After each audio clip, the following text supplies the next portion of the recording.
Hi guys, in this video I'm going to be going over the top 5 mistakes beginners make in calisthenics and how to avoid them. Let's get straight into the video. So mistake number 1 is focusing straight away on skills. This is something I know draws people into calisthenics when they see like muscle ups and front levers and human flags. It's something that draws people in and they think when they first start training, they can start doing it straight away. They might try and do the frog stand or something to try and learn the planche push-up.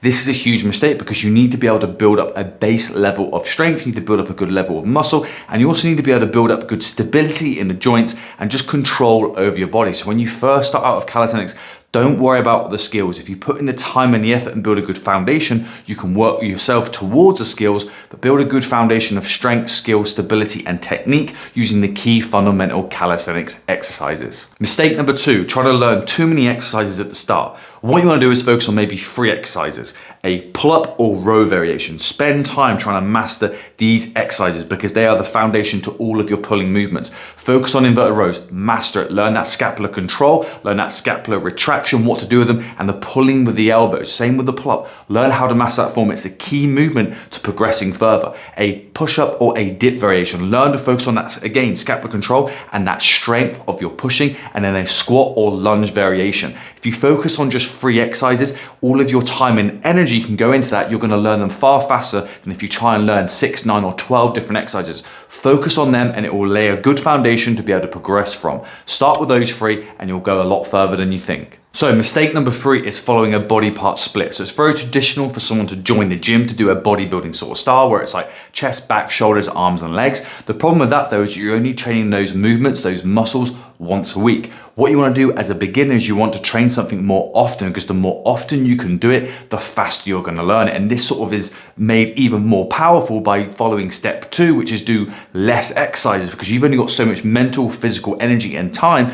If you dedicate it into a smaller number of exercises and then you do those exercises more often, you're going to learn those movements, learn the form, learn the technique far faster, and that's going to help to build a foundation of more strength and hypertrophy. So if you can do maybe a full body workout 2 or 3 times a week, but depending on how you manage your recovery and how you perform, you may be able to go to 4 times a week, learn on increasing your frequency and training it more often, and you will make far more progress. So mistake number 4 is doing too much volume too quickly, and I'll explain for 2 reasons why you don't want to do this. First off, if you do too much volume, especially as a beginner, and as a beginner you don't need that much volume to stimulate muscle growth, you're more likely to get DOMs, and that's going to impact how often you can train. Like I said in the previous point, the more often we can train a muscle or a movement, the faster we're going to progress. If you do too much volume in a session, you're likely to be out and not be able to train as often because you have the DOMs. Secondly, we want to use volume as a way of creating progressive overload, as a variable that we can use. If you start off by doing 50 to 20 weekly work sets, you're going to make it harder for everybody to use it as a variable, because you either have to do more volume, which is going to impact your recovery,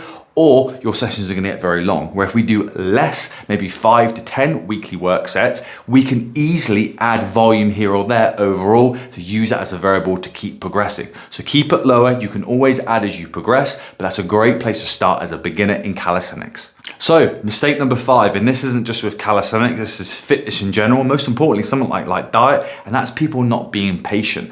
People seem to think that you can jump in and you can learn how to do a muscle up straight away. It'll only take a few weeks to be able to learn the pull up. Like, this takes time, but what I will promise you is if you are dedicated, if you put in the time, if you're consistent, you will get there. So be patient. These whole ideas of that you're going to be able to get this in a certain period of time, it all depends on how much effort you put in, how consistent you are, and if you have the right information. Be patient and you will get there. And let's say it was calisthenics skills that lured you in. If you build a foundation, a solid foundation of skill, strength, stability, and technique with the core exercises, you'll be able to get to those skills that lured you in here to begin with. And if you need help with your calisthenics, make sure you subscribe for more videos like this if you found it useful, and I'll help you guys along your way when it comes to your calisthenics journey. And I'll see you guys in the next video.